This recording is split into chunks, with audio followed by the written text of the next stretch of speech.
네, 강의를 이어가도록 하겠습니다. 이번 시간에는 환율 경상수지 결정 모형에 대해서 여러분께 강의를 올리도록 하겠습니다.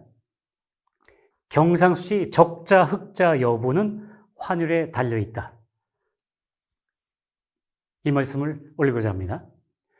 자, 다시 보십시다. 몇 번 말씀드리지만 외환 공급은 상품 서비스 수출로부터의 달러 매도 공급입니다. 상품 서비스 수출로부터의 달러 매도 공급이죠. 그래서 이 크기를 편의상 수출이 중심이니까 엑스포트, X로 표시하기로 하겠습니다. X로. 그 다음에 자본 유입으로부터의 달러 매도 공급, 자본 유입. 이 핵심이 자본 유입이니까 이 크기를 캐피탈 인플로우 해가지고 CI로 표시하기로 하겠습니다. 이 괄호 쪽은 이번 논의에서는 생략하기로 하겠습니다. 그럼 결국 외환 공급 S는 X 더하기 CI가 되는 거죠. X 플러스 CI. 그러니까 상품 서비스 수출로부터의 달러 매도 공급 X 더하기 자본 유입으로부터의 달러 매도 공급 CI. 이렇게 해서 S는 X 플러스 CI가 되는 겁니다. 외환 공급은요. 다음 외환 수요는 상품 서비스 수입을 위한 달러 매수 수요가 그 중요 요소 중에 하나죠. 중요 구성 요소죠. 그래서 이거의 중심이 그 수입이기 때문에 임포트이기 때문에 M으로 표시하기로 하겠습니다. 이 크기를 M으로. 또 외환 수요 중에 주요 구성이 자본 유출이죠. 캐피탈 아웃플로우죠. 그래서 자본 유출을 위한 달러 매수 수요를 캐피탈 아웃플로우 CO로 이렇게 표시하기로 하겠습니다. 이 괄호 부분은 아까와 마찬가지로 이번 논의 시간에는 생략을 하도록 하겠습니다. 자, 그러면 여기서 일단 자본 유출입과 외환 당국 매매가 전혀 없다고 가정을 하겠습니다. 무슨 말씀이냐면 일단 외환 공급 측에서는 얘가 지금 없습니다. 얘를 일단 없다고 가정을 하겠습니다. 얘가 없다고 가정을 하면 그러면 외환 공급 S는 X, 상품 서비스 수출, 줄여서 X. 외환 공급은 결국은 수출로만 구성되는 거죠. 외환 공급은 X로만 구성됩니다. 외환 공급 S는 X로 구성되는 거죠. 다음 외환 수요 부분에서도 이 부분은 일단 없다고 가정하겠습니다. 이 부분은 없다고 가정하면 그럼 어떻게 되죠? 외환 수요 D는 수입으로만 M으로만 구성되는 거죠. D는 M으로만 구성이 됩니다. 그런 경우에는 M으로만 구성이 됩니다. 자, 그럼 여기서 말씀드린 것처럼 외환 공급은 S는 상품 서비스 수출로부터의 달러 매도 공급 X로만 구성이 되고요. 외환 수요는 상품 서비스 수입을 위한 달러 매수 수요 M으로 구성이 됩니다. 네. 자, 그러면 이 경우 외환 공급은 수출, 외환 수요는 수입으로만 구성되기 때문에 환율은 뭐에 의해서 결정된다고 그랬죠? 기본적으로 외환 공급과 외환 수요가 일치할 때, 외환 공급과 외환 수요가 일치하는 균형을 이룬 수에서 결정된다고 그랬죠. 다시 말하면 이것과 이것이 균형을 이룬 수에서 결정이 되는데 마침 S는 X로만 구성되고 D는 M으로 구성되니까 얘가 일치할 때는 얘도 당연히 일치하는 거죠. 예. 이 가정하에서는요. 그래서 이 말씀입니다. 그래서 환율은 결국 수출과 수입이 일치하는 이 수준에서 결정이 되는 겁니다. 수출하고 수입이 일치한다. 그러면 제가 아까 경상수지의 대종이 그 수출입 수지라고 이렇게 말씀드렸죠. 그러면 다른 요인은 고려하지 않고 수출하고 수입에만 주목을 하게 되면요. 그렇게 되면 이런 경우에는요. 기본적으로 다시 말하면 자동적으로 수출하고 수입이 이퀄되니까 같아지니까 경상수지가 균형이 됩니다. 자동적으로 경상수지를 균형시키는 경상수지 균형 환율을 결정이 됩니다. 자본 유출입이 없고 또 외환 당국의 외환 매매 이런 것들이 없다면 기본적으로 외환 공급은 수출로만 구성되고 외환 수요는 수입으로만 구성되는데 환율은 외환 공급과 외환 수요가 일치할 때 환율이 결정되죠. 그 수준에서. 그럼 결국은 환율은 수출하고 수입이 일치할 때 균형을 이룰 수 있어서 결정이 되는 거죠. 그래서 자동적으로, 기본적으로, 즉 자동적으로 환율은 경상수지를 균형시키는 수준에서 결정이 됩니다. 그림으로 설명드리게 되면, 자, 자본 유출 등이 전혀 없는 경우를 가정하면 이게 이제 그때 그 외환 공급입니다. 외환 공급은 수출하고 크기가 똑같습니다. 전 시간에 그 수출 X가 이 그래프에서 이런 곡선의 형태로 나타난다고 말씀드렸죠. 이 곡선이 곧 수출 곡선이자 외환 공급 곡선이기도 합니다. 다음, 이 우하향하는 곡선은 수입 곡선이자 외환 수요 곡선이기도 합니다. 어떤 경우에?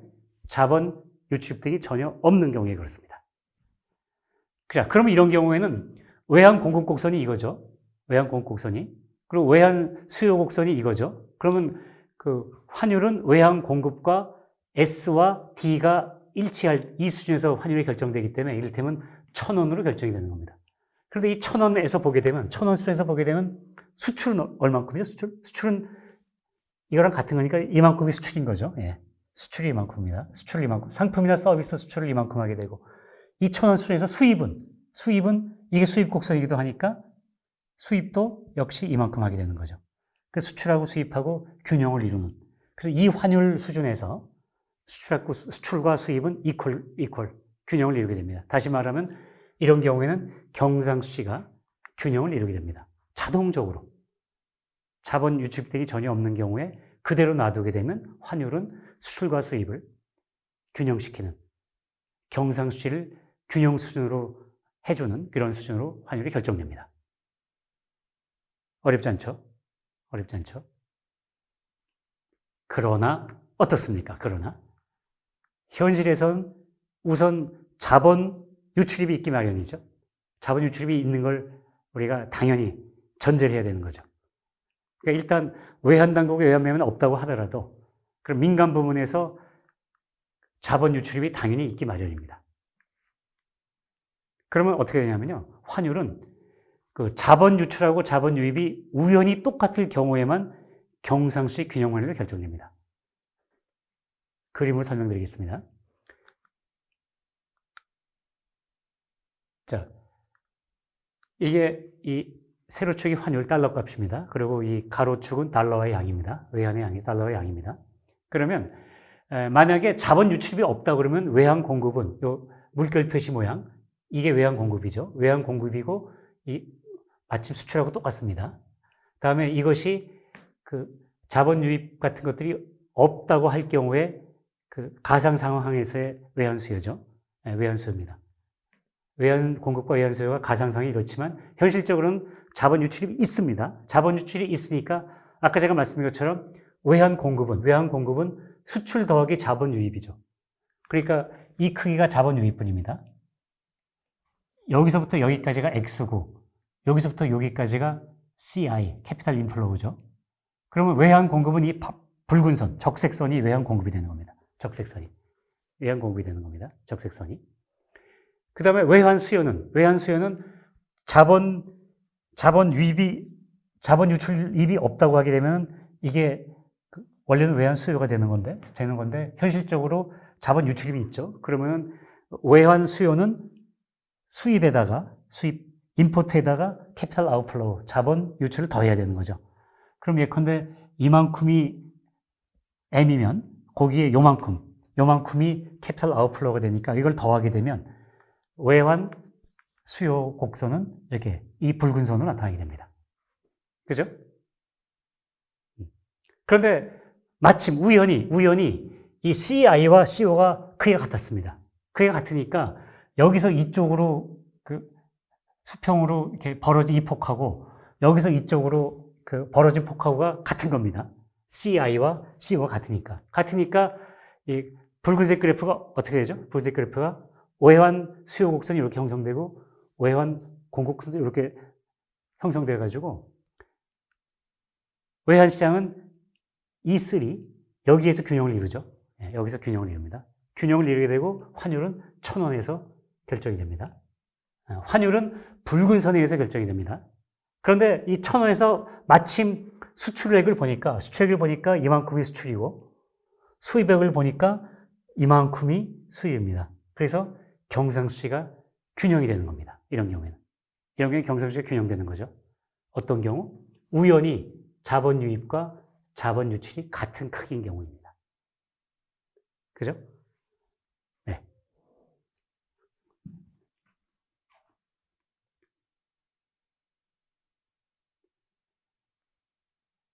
그러나 현실에 있어서는 자본 유출과 자본 유입이 항상 일치할 수가 없는 거죠. 그래서 자본 유입이 많은 경우에는 어떻게 될까? 자본 유입이 많은 경우에는요, 경상수지 적자가 일어나게 됩니다.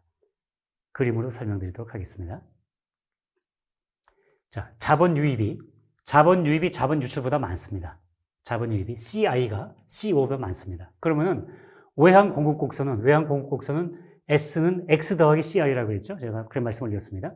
X 플러스 CI니까 지금 그 X 곡선은 이렇게 되어 있고요. 이 큰 폭이 이제 CI죠. 이 CI만큼 더한 이만큼이 그 실제 외환 공급 곡선이 되는 겁니다. 외환 공급 곡선. CI가 큰 만큼 크게 이렇게 벌어져 있죠. 예. 이게 외환 공급 곡선이고요. 외환 수요 곡선은 어떻게 하죠? 외환 수요 곡선은 D는 M 플러스 C요. 수입 플러스 자본 유출이라고 그랬죠. 그러면 요게 수입이고 임포트고요. 거기에 자본 유출분이 조금이에요. 조금 더해지니까 외환 수요 곡선은 지금 이 붉은 선으로 나타나게 됩니다. 나타나게 되죠. 그러면 환율은 이 검정선에 의해서 결정됩니까? 아니면 붉은 선에 의해서 결정됩니까? 붉은 선이죠. 붉은 선이 외환 공급, 외환 수요니까요. 그러면 이 붉은 선에서 외환 시장은 이 2원, 이 지점에서 균형을 이루고 환율은 이 수준에 해당하는, 이 지점에 해당하는 800원으로 환율이 결정됩니다. 800원으로 환율이 결정되죠. 네. 800원 환율이 결정되는데 이 800원에서 수출은 어떻게 됩니까? 수출은 여기죠. 그러니까 수출은 이만큼입니다. 이만큼이 수출이죠. 수입은 이게 수입 곡선이죠. 수입은 이만큼이 수입인 거죠. 이만큼이 수입입니다.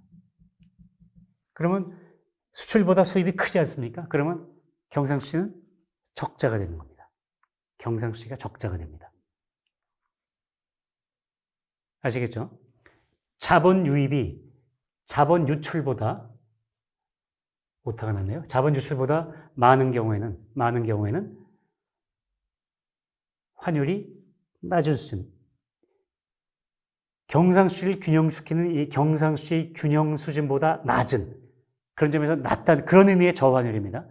낮은 수준에서 환율이 결정돼서 그 환율 수준에서는 이렇게 결정되는 이 환율 수준에서는 경상수지가 적자를 시현하게 됩니다. 이런 경우에는 그래서 우리나라의 뭐 유명한 수출 기업들, 일테 뭐 삼성전자라거나 현대차라거나 뭐 SK 하이닉스 반도체라거나 하는 이런 회사들이 열심히 해가지고 그 회사들이 분명히 수출을 많이 하는데도 경제 전체로는 경상수지가 적자를 시현하게 됩니다. 환율이 1,000원보다 낮은 800원을 결정되기 때문에.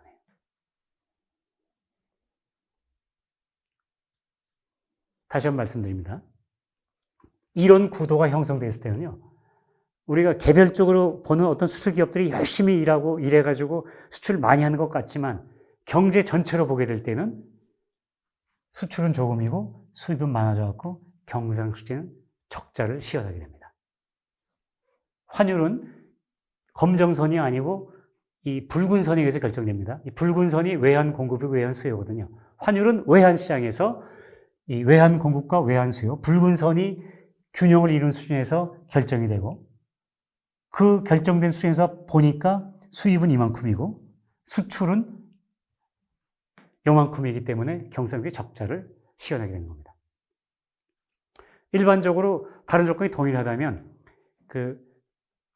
수출이라는 거는 우리나라 기업이 만들어갖고 파는 거잖아요. 그죠? 파는 거고, 수입은 다른 나라가 만든 거를, 다른 나라 기업들이 만든 걸 우리가 사주는 건데, 우리가 만들어서 파는 것보다 다른 나라에 만든 걸 더 많이 사주니까 그만큼 우리나라 국민소득은 상대적으로 줄어드는 거죠. 줄어드는 겁니다. 세 번째. 자, 자본 유출이 많으면 경상수지 흑자를 가져다주는 고환율로 결정되는 겁니다. 다시 그림으로 설명드리도록 하겠습니다. 자, 그림으로. 여기 보면 자본 유출이 자본 유입보다 많은 경우입니다. 자본 유출, CO가 더 많습니다. 자, 그러면 우선 외환 공급 곡선을 보게 되면은 이게 수출 곡선이죠. 거기에 그 캐피탈 인플로우가 조금이니까 요만큼 더하게 되면 이 커브가 이거 좀 잘못됐습니다. 그냥 S로 해야 됩니다. 이게 S입니다. S. 이 S는 X 플러스 CI. 이게 외환 공급 곡선입니다. 외환 공급 곡선. 외환 수요 곡선 어떻게 하죠? 외환 수요 곡선은 M 플러스 CO인데 캐피탈 아웃플로우가 많잖아요. 많으니까 많이 벌어집니다. 많이 벌어져서 외환 수요 곡선은 이렇게 이 수준에서 형성이 됩니다. 외환 수요 곡선은. 그러면 환율은 검정선이 결정해 줍니까? 아니면 붉은 선이 결정해 줍니까? 이 그림에서. 어떻게 하죠? 네. 그렇죠. 예, 이게 외환 공급이고 외환 수요니까요. 요 지점에서 환율이 결정됩니다. 어떻게 결정되냐면 이를테면 1,200원으로 결정이 되는 겁니다. 1,200원. 그죠?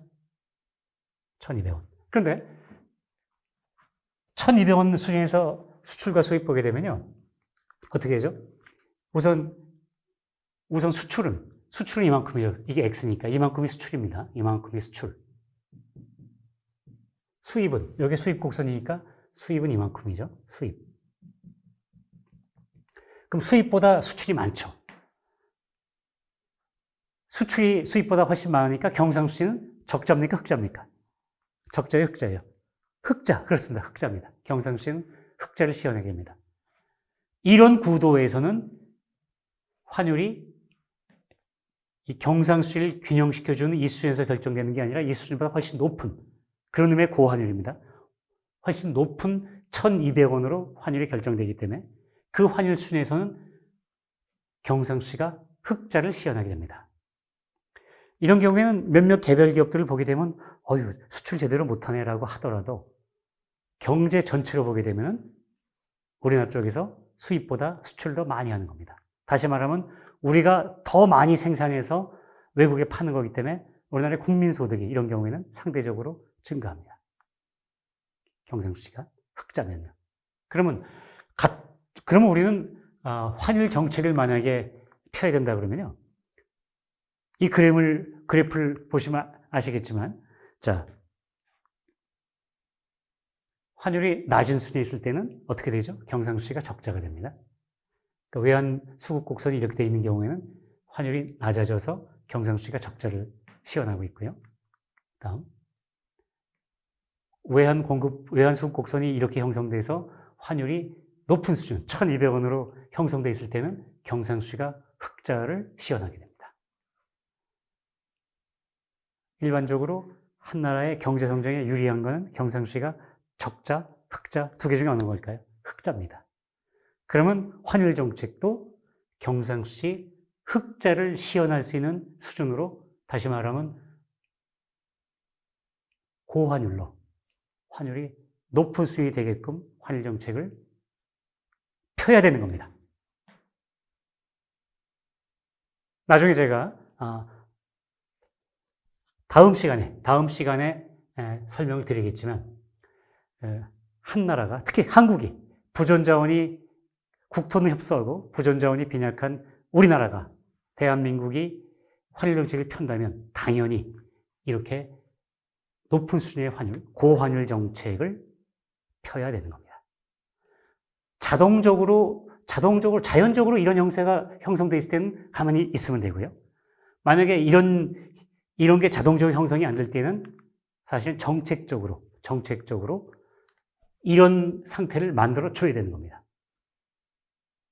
나중에 말씀드리겠습니다만 외환 보유고 쌓기를 통해서 정부나 한국은행이 외환시장에 참여해서 달러화를 더 많이, 외환을 더 많이 사들여서 쌓으면서 그 더 많이 사들이는 과정에서 이 외환 수요를 이렇게 키워서 증가시켜서 환율이 이런 정도 수준에서 결정되도록, 이렇게 고환율로 결정되도록 사실은 유도를 해주는 게 바람직한 환율 정책인 겁니다.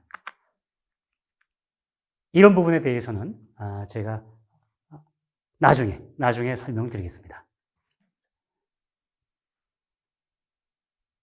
오늘 강의를 마치기에 앞서서 한 번만 더 여러분께 설명을 다시 드리겠습니다.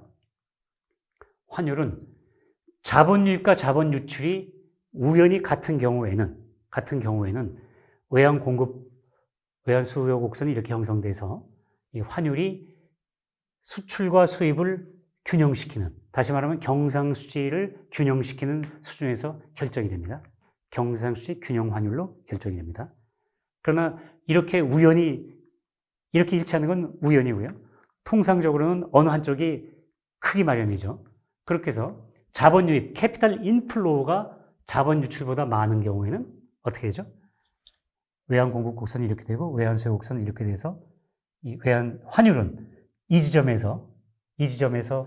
해당하는 800원으로 결정이 되고, 이 800원이라는 낮은 수준의 환율에서는 수출보다 수입이 많아가지고 경상수지가 적자를 시현하게 됩니다. 어렵지 않죠? 반대로 이제 자본 유출이 많습니다. 자본 유출이 많아가지고 외환 수요 곡선이 이렇게 형성되어 있고 외환 공급 곡선이 이렇게 형성되어 있을 경우에는 외환 시장이 이 지점에서 균형을 이루죠. 이 지점에서 균형을 이뤄서 다시 말하면 1,200원, 1,000원보다 높은 고환율 1,200원으로 환율이 결정되는 경우에는 수입은 이만큼이고 수출이 많아져갖고 경상수지가 흑자를 시현하게 됩니다. 한 나라의, 특히 우리 대한민국의, 한국의 환율 정책은